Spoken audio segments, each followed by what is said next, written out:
Conservative. Constitutional. It's the Andrew Cooperrider Show, keeping you informed on what's going on right here in Kentucky.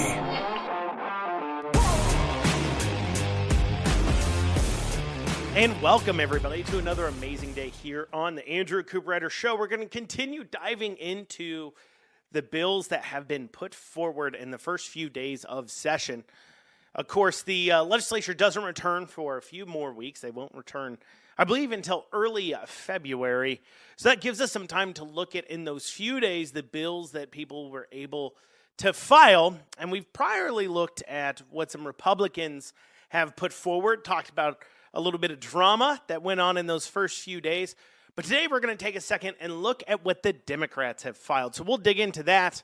Then also we'll dig into two bills that are actually good bills that Republicans have filed, but because they're solid pieces of legislation, they'll probably never see the light of day on the floor. We'll dig into that all today. But first, please make sure you like, comment, share, subscribe. Make sure you tell others to tune into the show. Make sure you're following the show. And if you can, please leave a 5-star review, especially if you're listening on Spotify. A few lefties have come in.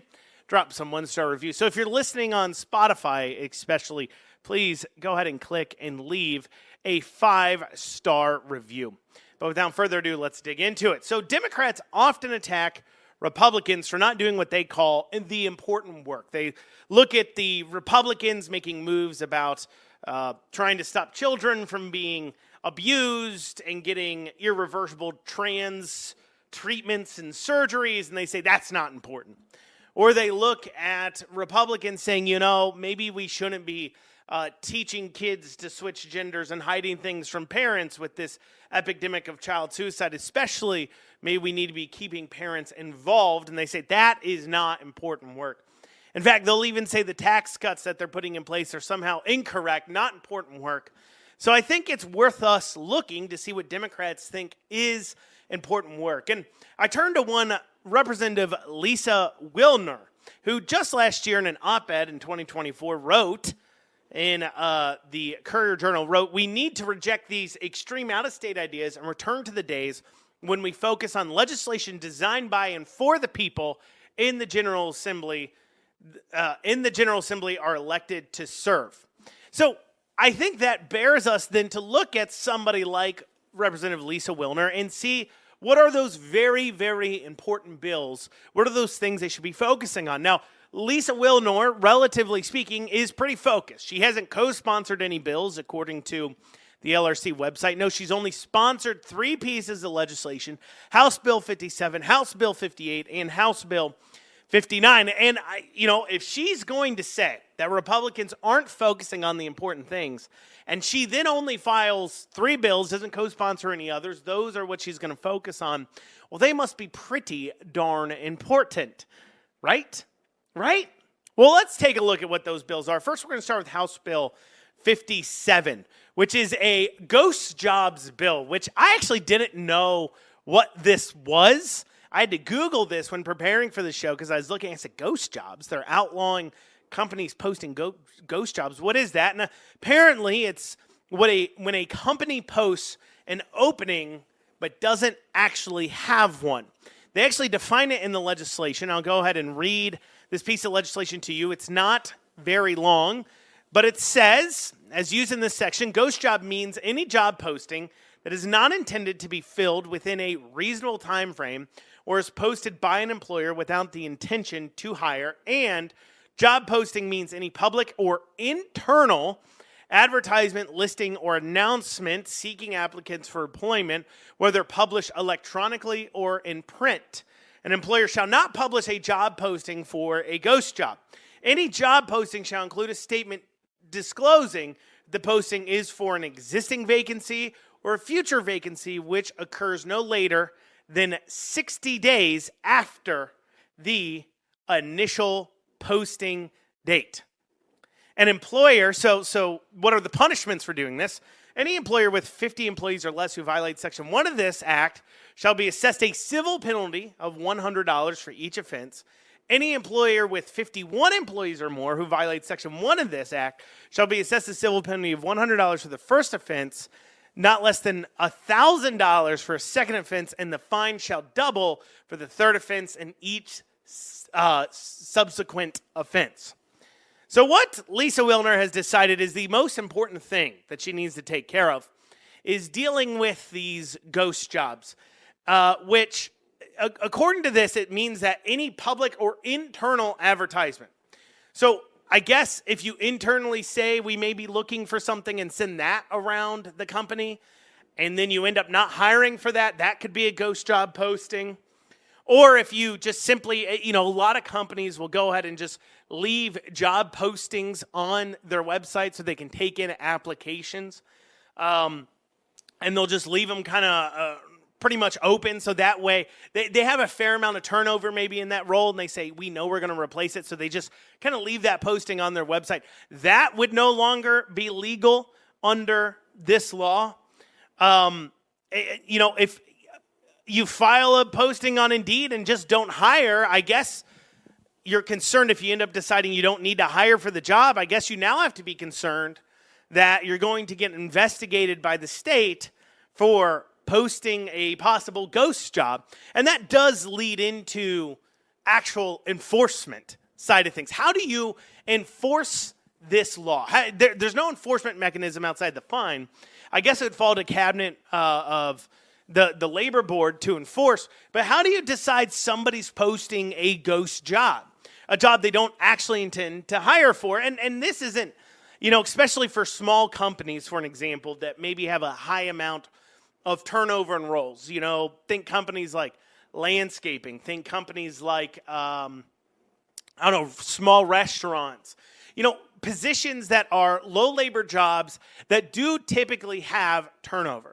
For an example, if you have, let's say you're a landscaping company and you have 10 employees, 10 frontline laborers that you work with. Now, chances are you probably will end up losing one of them within the next few months. Chances are something will happen.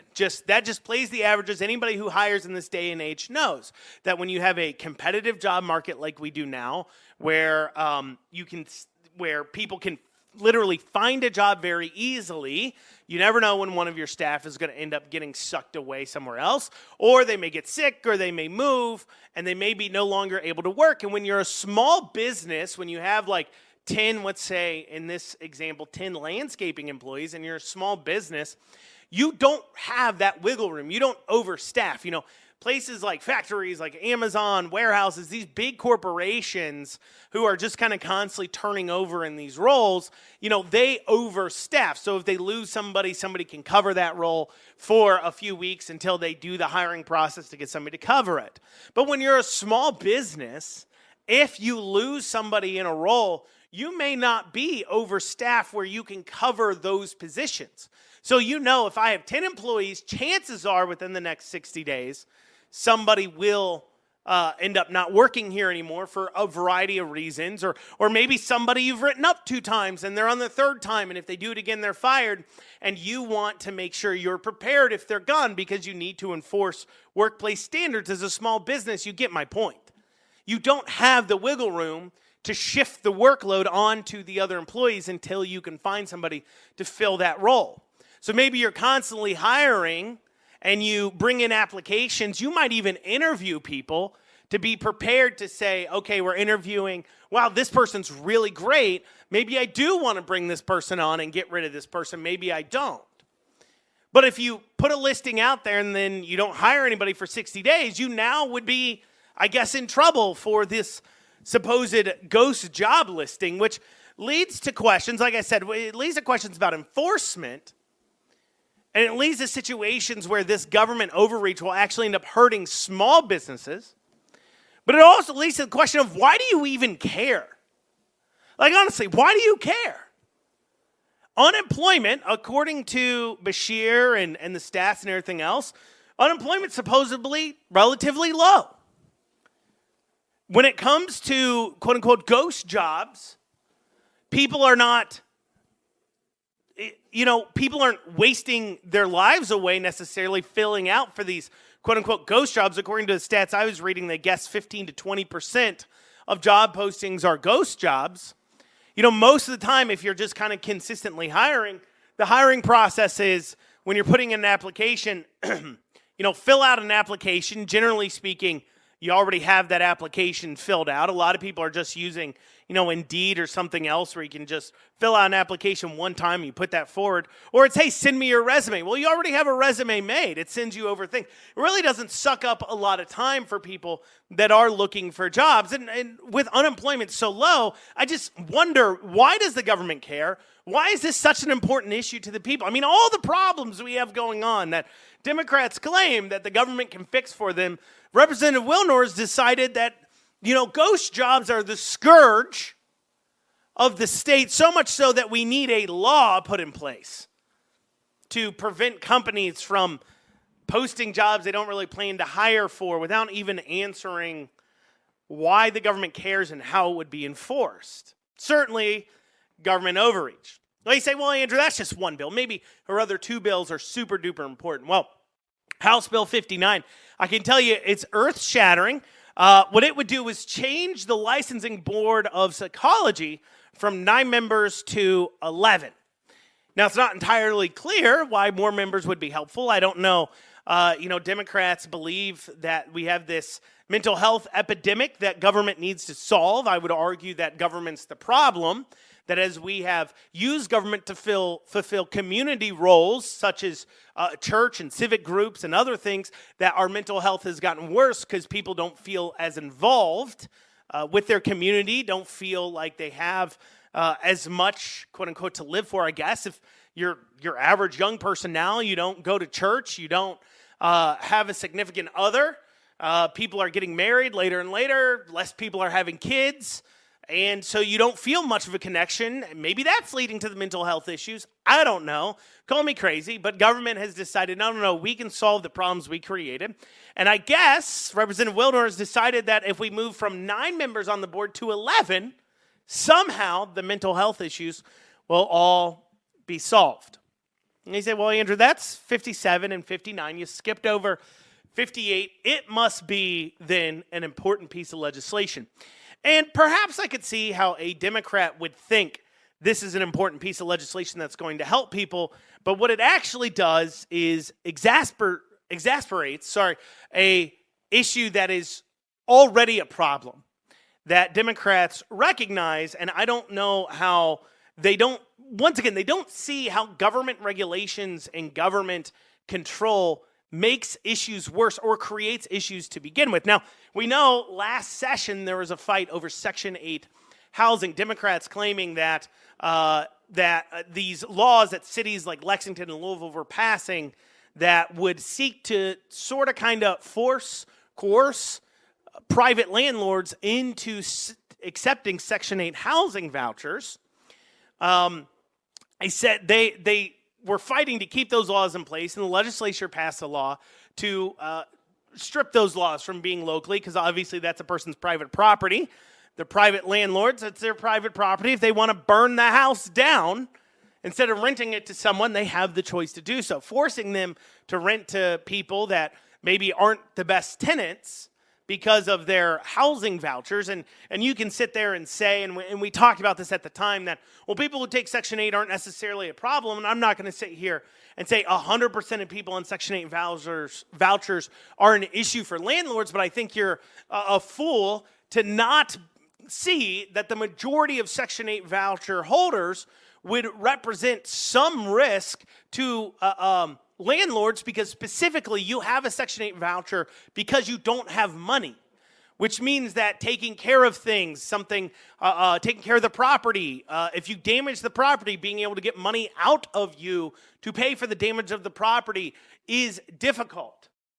And if you're not paying for something, you're a lot less likely to take care of it. I mean, there's an old adage out there that you never want to buy used rental cars because you never know how they've been driven compared to buying a used car from an individual at that same age. They probably took better care of it, potentially. You can kind of, judge a person on figuring that out. And we went into a deep debate at the time about this, and that I don't need to rehash that. You can go back and listen to those episodes if you disagree with me. Not trying to argue with you, but Democrats did say that they want to make it better for these people, and instead they've decided to make it much, much worse from all these individuals who are trying to find housing with House Bill 58. Let me explain what it does. It takes what they've now classified as a medically fragile tenant and allows them to be able to exit a lease like immediately. They just need to pay a prorated rate of rent up to the moment that they say, I have to leave this house, who is seeking a residential relocation due to a recent mental or physical health emergency. I'm going to read for you the bill now to give you an idea of what a medically fragile tenant is. It says, a medically fragile tenant means a person who is seeking residential relocation due to a recent mental or physical health emergency, supported by documentation of the emergency provided by a healthcare provider, as defined in KRS 216.2920, or a qualified mental health professional as defined in KRS 202A.011. Medically fragile tenant may include a person who is diagnosed with a substance use disorder and is seeking treatment, as those terms are defined in KRS 222.005, diagnosed with a mental illness, as defined in KRS 210.005, and is experiencing a mental health crisis, or an elderly and seeking relocation to an assisted living facility, or a person with a disability. And it goes on to define what that disability means. Now, you'd say, if you think this bill's helpful for those individuals who fall into that category, you're mistaken. It's actually going to be far, far worse, especially including people who are on Section 8. Because when you're looking at an individual now, people who are having trouble finding housing, according to the Democrats, are people with, for an example, former convictions, that have backgrounds, people who are in hard income situations, people trying to get back on their feet, the elderly, the infirm, people experiencing mental health crisis, people who are homeless, so on and so forth. And now you've just defined most of these people to be now a risk to me as a landlord, as a medically fragile tenant. Because keep in mind, okay, as a landlord, I cannot rent out a place until I know somebody's leaving. And when my place isn't occupied, I still have to pay things like insurance on the house. I have to pay utilities while they're not there, but insurance. And if I mortgage the property, I have to pay mortgage. I got to upkeep the property. I have an expense for a property to remain vacant.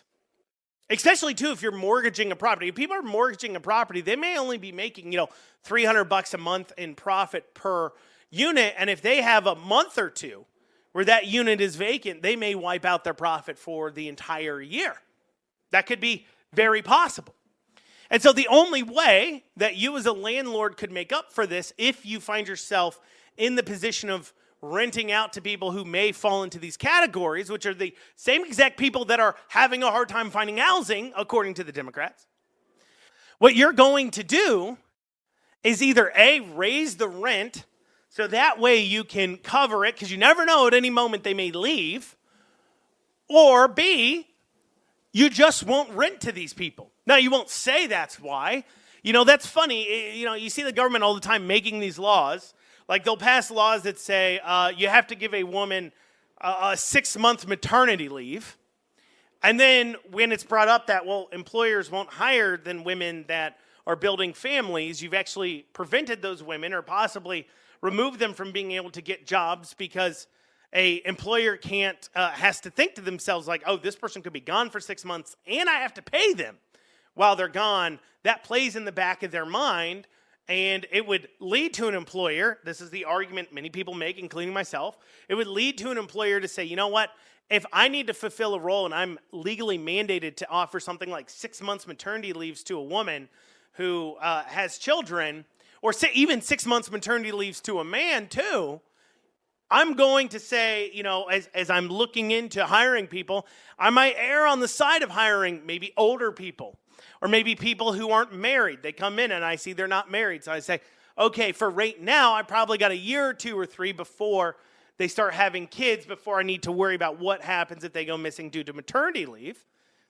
Compared to if somebody comes in married and younger, especially too through common conversation, we find out you have younger kids, it might be going through their mind. I don't want to hire this person. And so you bring that up to say you're actually hurting these people's ability to get something, to get high-paying jobs, or in this case, to get housing, because there's already a shortage. Landlords already have a pick of the litter. They're going to look at people and try to figure out, are they going to fall into this medically fragile tenant? And if they do, I'm not going to rent to them. They're not going to come out and say that. They'll find some other reason. They'll find some other marker. But that's the psychology of what's going on. And you can pass all the laws you want to say you can't do that. But I go back to this ghost jobs thing that I was just talking about. How do you enforce that? You can't look into a person's mind. You can't regulate their thoughts. You don't know what's going on in their subconscious. And that's why these continued government regulations is only making the problems worse for everybody. But those are Democrats' bills, and there's quite a few in there that aren't great. There's 3 of them from the same representative who says that this is the important work they need to be doing, making sure employers aren't posting fake jobs for people to apply to, making sure the psychology board has 2 more members, and making it harder for people who are quote-unquote medically fragile tenants to find living accommodations. Great stuff, great stuff. Well, we got 2 good bills coming out of the legislature, but they're sponsored by the rabble-rouser cadre, I guess you would call it.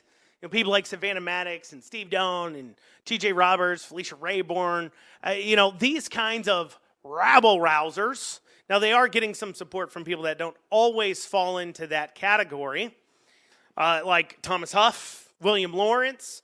Of course, Candy Massaroni falls in the rabble-rouser category. Marion Proctor probably does not probably, but kind of falls in that category as well of being what they call the rabble-rousers. You know, those people who are committed to conservative ideals, committed to smaller government, committed to liberty.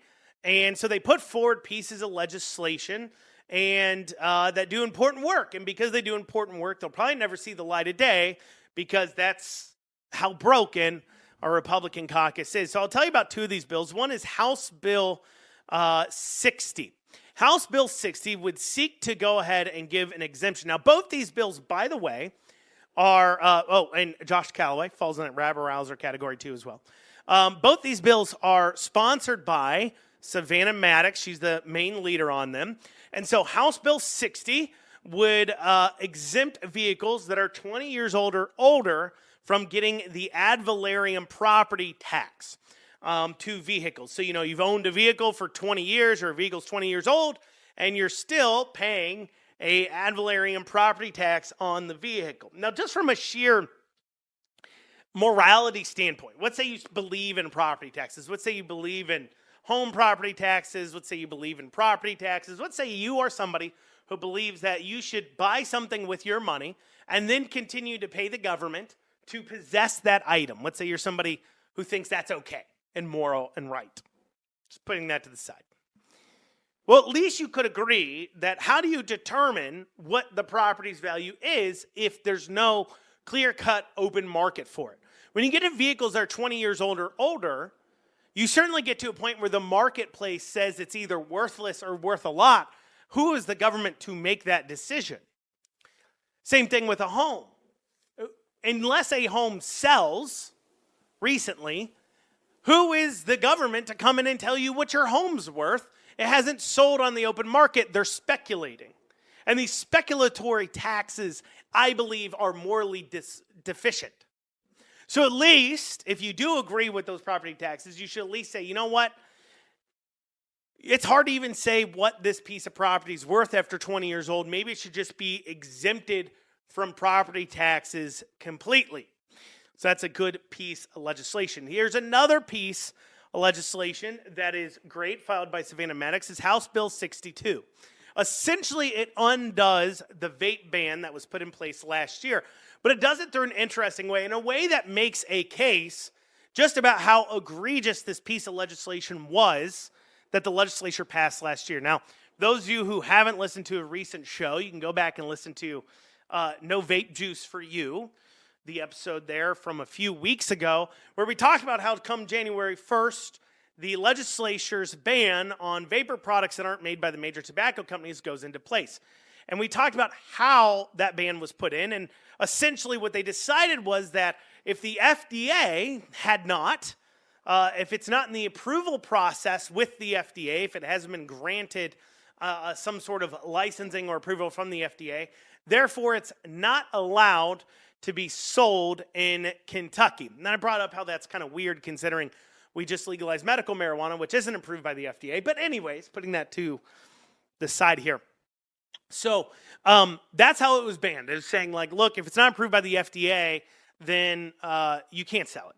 Which would lead you to say, well, the FDA's process then must be extremely apolitical and must be very straightforward, so much so that Kentucky's literally going to write laws based upon that process.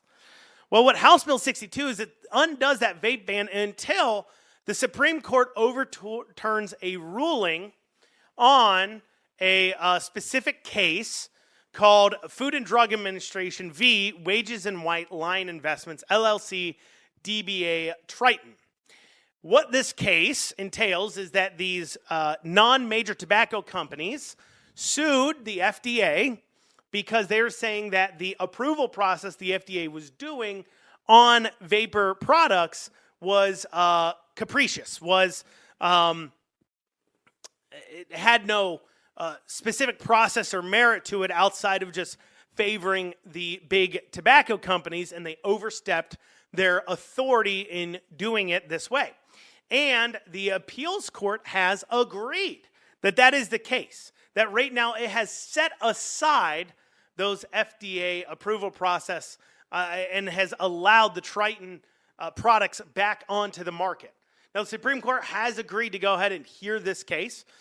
So we're waiting on a ruling if they decide to overturn it and decide to go ahead and issue a ruling on that.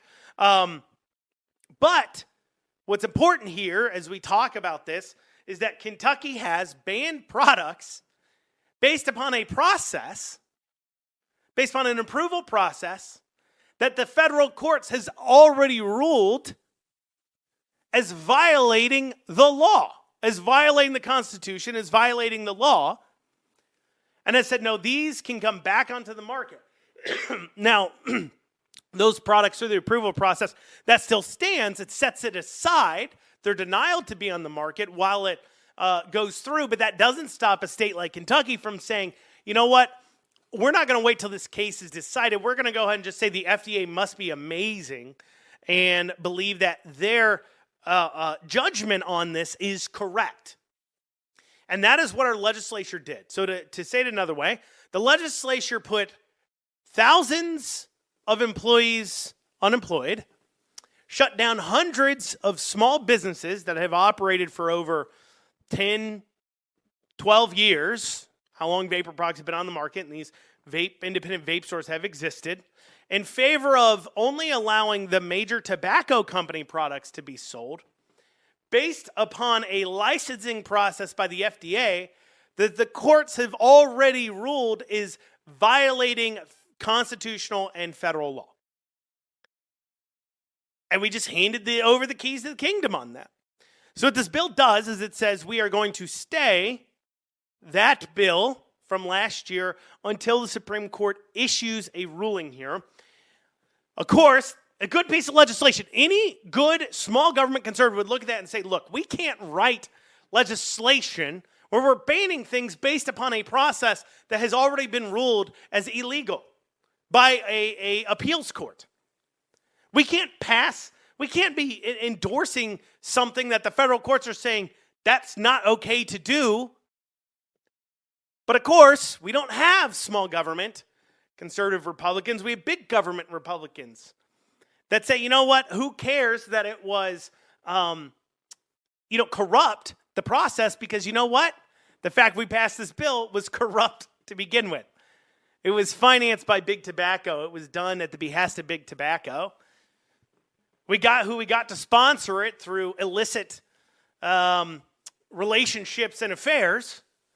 The entire thing has been stinky and corrupt, has violated, all kinds of law, whether you want to say biblical law or government laws as well, if you understand what I'm referencing there, if you know Part of why the people who sponsored this.